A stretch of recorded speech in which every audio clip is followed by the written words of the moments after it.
Hello दोस्तों, welcome to my YouTube channel Kartik exam home. देखिए, आप सभी के लिए एक बहुत अच्छी खबर निकल के आ रही है। अभी मैंने परसों ही वीडियो बनाया था हाई कोर्ट की भर्ती को लेकर कि हाई कोर्ट, स्टेनो क्लर्क, इन सब की भर्ती आने वाली है। ये मैंने आपको बोला था कि अक्टूबर के लास्ट तक आ सकती है, लेकिन अभी क्या कहते हैं, आज ही नोटिफिकेशन जारी हो गया है और ये जो भर्ती है आपकी, एक अनुमानित पदों से ज्यादा पदों पर यह भर्ती आपकी आ चुकी है। इतने पद तो किसी ने सोचे भी नहीं होंगे कि हाई कोर्ट क्या कहते हैं इतने पद पर भर्ती निकालेगा, लेकिन क्या कहते हैं आपके लिए बहुत अच्छी खबर है। 3306 पदों पर आपकी यह भर्ती निकल के आ चुकी है। किस प्रकार से भर्ती है, कौन कौन से पोस्टें हैं, क्या उसका सिलेक्शन प्रोसेस है, एग्जाम पैटर्न क्या है, सारी की सारी चीजें हम लोग इस वीडियो में जानेंगे। वीडियो में बने रहिएगा। ये भी जानेंगे कब से कब तक फॉर्म भरे जाएंगे, तो किस किस डॉक्यूमेंट की आपको जरूरत होगी, किस तरीके से फॉर्म भरना है, सारी की सारी क्या कहते हैं इस वीडियो में सारी चीज जान लेंगे। और मैं ये कंफर्म बता दे रहा हूं कि इस वीडियो को देखने के बाद आपको कोई भी जानकारी ऐसी नहीं रह जाएगी जो आपको कहीं और से देखने को जो आपको देखने को जरूरी लगे और आप और कहीं से देखें। तो सारी जानकारी मैं आपको इस वीडियो में दे दूंगा, तो बने रहिएगा वीडियो में। सारी की सारी इस भर्ती को डिटेल आपको समझ में आ जाएगी। ठीक है, तो भर्ती किस चीज की है? इलाहाबाद हाई कोर्ट की वैकेंसी है, स्टेनो की वैकेंसी आई है, क्लर्क की वैकेंसी आई है।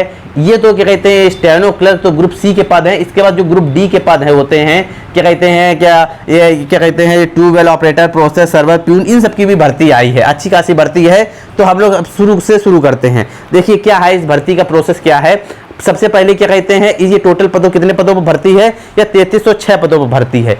एज लिमिट कितनी है? आप 18 साल के ऊपर होने चाहिए और 40 साल के नीचे होने चाहिए। मतलब ये जनरल कैटेगरी में बात कर रहा हूं, जनरल और ईडब्ल्यूएस वालों के लिए। ओबीसी वाले 43 साल तक इस फॉर्म को डाल सकते हैं, एससी एसटी वाले 45 साल तक इस फॉर्म को डाल सकते हैं। ठीक है, ओबीसी के लिए 3 साल का रिलैक्सेशन है, एससी एसटी के लिए 5 साल का रिलैक्सेशन एज में दिया गया है। इसके बाद अप्लाई कब से करना है आपको? 4 तारीख से। इसी 4 तारीख से, आज 1 तारीख है, 4 तारीख से आप इसमें अप्लाई कर सकते हैं। 4 अक्टूबर से 24 अक्टूबर तक आप इसमें अप्लाई कर सकते हैं। अब इतनी जानकारी तो मैंने आपको दे दी है। अब क्या कहते हैं, देखिए स्क्रीन थोड़ा हो सकता है गड़बड़ हो, लेकिन अब ध्यान दीजिएगा जो मैं बताने की कोशिश कर रहा हूं। अब क्या कहते हैं स्क्रीन पर जो नोटिफिकेशन जो जारी किया गया है हाईकोर्ट की तरफ से, वो मैं आपको स्क्रीन पर दिखा देता हूं, जिससे आपको सारी चीजें क्लियर हो जाएंगी। ठीक है, अब देखिए आपकी स्क्रीन पर नोटिफिकेशन आ गया होगा, मैं समझाता हुआ अभी चलूंगा, समझिएगा। देखिए सबसे पहले क्या कहते हैं, ऊपर लिखा हुआ है उच्च न्यायालय इलाहाबाद रिक्तियों की सूचना, Uttar Pradesh civil court staff केंद्रीकृत भर्ती 2024-25। देखिए ये जो आपकी भर्ती है हाई कोर्ट जरूर करा रहा है, लेकिन जब आपकी पोस्टिंग मिलेगी तो आपको सिविल कोर्ट में मिलेगी। मतलब डिस्ट्रिक्ट कोर्ट जो होते हैं, हर जिले का अपना डिस्ट्रिक्ट होता है। कानपुर का अलग है, कानपुर नगर का अलग है, उन्नाव का अलग है, ठीक है, क्या गोरखपुर का अलग है, लखनऊ का अलग है। इसी हर अलग अलग डिस्ट्रिक्ट में अलग अलग जो कोर्ट होते हैं, कचहरी होती हैं, उसमें आपको पोस्टिंग इसमें मिलती है। ठीक है ना। अब क्या कहते हैं, आप इसमें समझिएगा, आपको सामने जो क्या कहते हैं आपके सामने जो नोटिफिकेशन है, अब देखिए नंबर 1 पर पढ़िएगा। नंबर 1 पर क्या है? यह है आपका आंसू लिपिक का पद। ये मतलब सी ग्रेड का पद है, ग्रुप सी का पद है। आंसू लिपिक मतलब स्टेनो का पद है।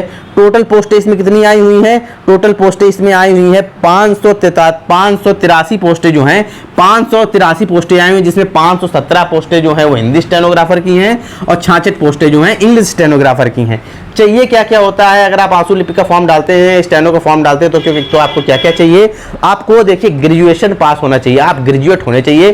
किसी भी फील्ड में आपने ग्रेजुएशन किया हो, बीए, बीएससी, बीकॉम, बीटेक, जो भी आपने किया हो, बस आपके पास ग्रेजुएशन होना चाहिए, पास का ग्रेजुएशन होना चाहिए। इसके बाद आपके पास ट्रिपल सी का सर्टिफिकेट होना चाहिए। ठीक है, अगर आपके पास ट्रिपल सी का सर्टिफिकेट नहीं है तो आप इस फॉर्म को नहीं डाल सकते हैं। तो ट्रिपल सी का सर्टिफिकेट आपका अनिवार्य है, आपके पास ट्रिपल सी का सर्टिफिकेट होना ही चाहिए।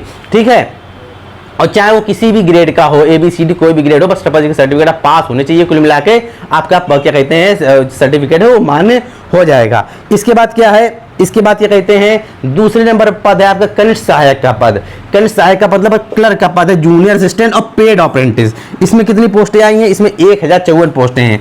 इसमें 932 जूनियर असिस्टेंट की हैं और 122 जो हैं वह पेड अप्रेंटिस की है। पेड अप्रेंटिस भी एक तरीके से आपका जूनियर असिस्टेंट का ही एक भाग है। ये भी क्या कहते हैं अप्रेंटिस के थ्रू पर मत लीजिएगा, ये भी एक तरीके की मतलब पोस्ट है इसमें। ठीक है, हाईकोर्ट एक तरीके की पोस्ट निकालता है। ठीक है, तो इसके लगभग दोनों मिला के कितने पद आए हैं? 1054 पद इसमें आए हुए हैं, 1054 पद हैं इन दोनों को आपको मिलाने के बाद। अब क्या कहते हैं इसमें क्या क्या चाहिए होता है? इसमें आपको 10+2 चाहिए, मतलब इंटरमीडिएट पास होने चाहिए। आप इंटरमीडिएट पास होने चाहिए और साथ ही साथ आपके पास ट्रिपल सी अनिवार्य है। ट्रिपल सी का सर्टिफिकेट आपके पास होना चाहिए। ठीक है, ट्रिपल सी का सर्टिफिकेट आपके पास होना चाहिए। अभी तो मैं फॉर्म भरने का बता रहा हूं, इसके बाद कि किस तरीके की टाइपिंग चाहिए और किस तरीके की चाहिए वो भी मैं आपको बताऊंगा। ठीक है, इसके बाद आ जाते हैं हम लोग नंबर 3 पर। इसके बाद ये ट्यूबवेल ऑपरेटर प्रोसेस जब ये अभी समझते हैं, ये तो हो गया आपका। आप क्या कहते हैं, गावर की एक और भर्ती है जिसको बोलते हैं ड्राइवर की भर्ती। ड्राइवर की भर्ती भी गावर की भर्ती है। ये इसमें आपको क्या चाहिए होता है, इसमें आपको हाई स्कूल पास होना चाहिए, आप हाई स्कूल पास होना चाहिए। इसके बाद 4 पहिया वाहन चलाने का वैध ड्राइविंग लाइसेंस जो 3 वर्ष से कम अवधि का ना हो, मतलब आपका डीएल होना चाहिए, ड्राइविंग लाइसेंस आपके पास होना चाहिए, 4 व्हीलर का कम से कम 3 साल पुराना होना चाहिए, तो ही आप इस पोस्ट के लिए मान्य होंगे। ठीक है, ड्राइवर की पोस्ट के लिए।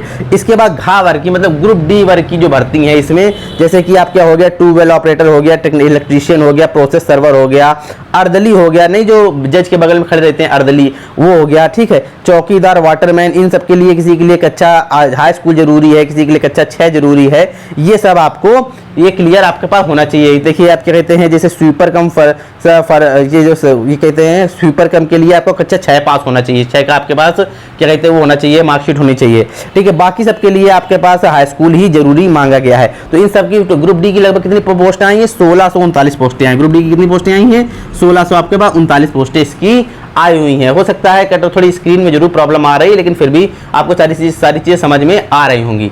अब इतनी चीज़ आपको समझ में आ गई है।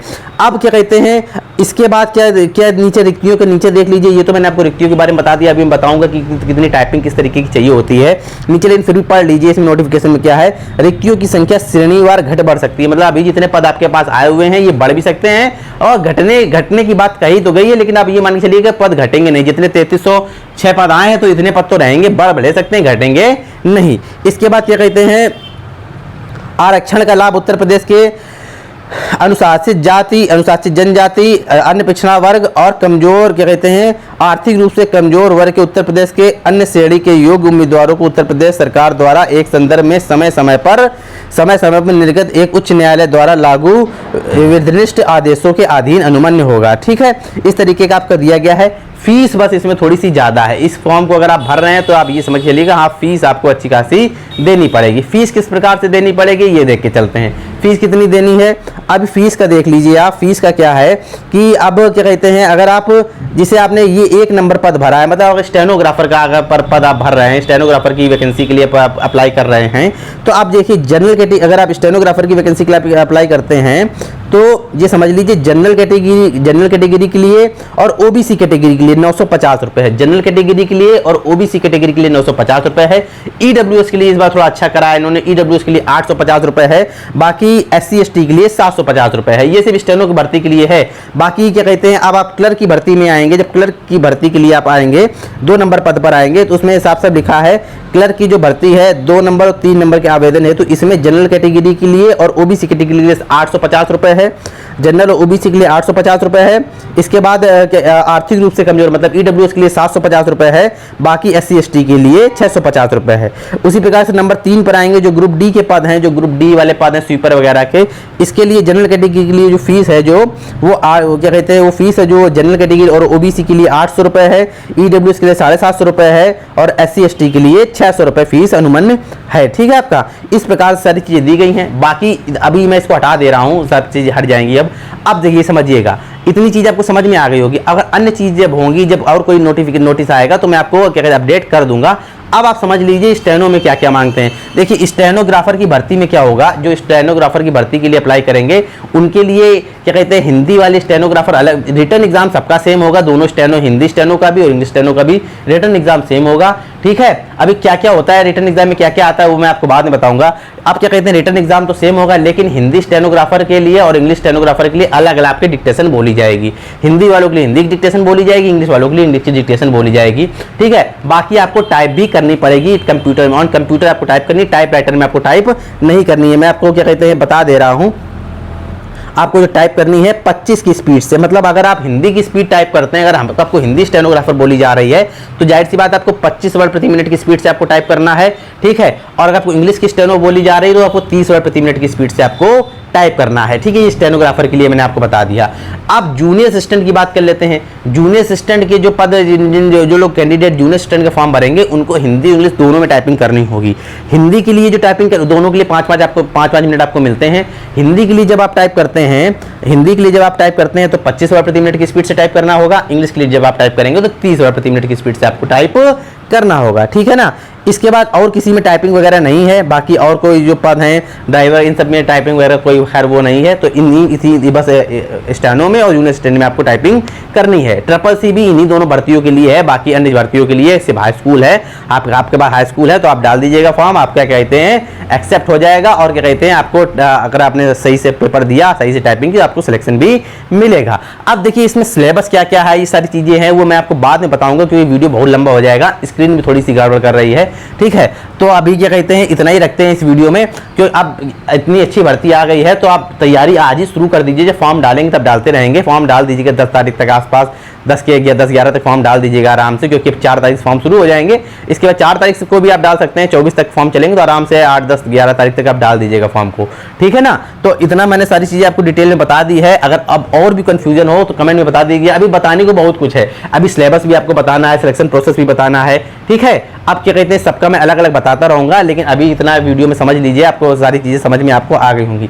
ना समझ में आई हो, कोई चीज रह गई हो तो कमेंट में बता दीजिएगा, मैं कमेंट में उसका आंसर दे दूंगा। मैं सारे कमेंट का आंसर देता हूं अगर कमेंट लीगल है तो, ठीक है। फिलहाल इस वीडियो में इतना ही रखते हैं। वीडियो समझ में आया हो, अच्छा लगा हो, यूजफुल लगा हो तो वीडियो को जरूर लाइक कीजिएगा। चैनल को सब्सक्राइब नहीं किया तो सब्सक्राइब भी जरूर कर लीजिएगा, ताकि सरकारी नौकरी से जुड़ी जितनी भी इंपॉर्टेंट अपडेट हैं वो समय समय पर आपको मिलती रहें।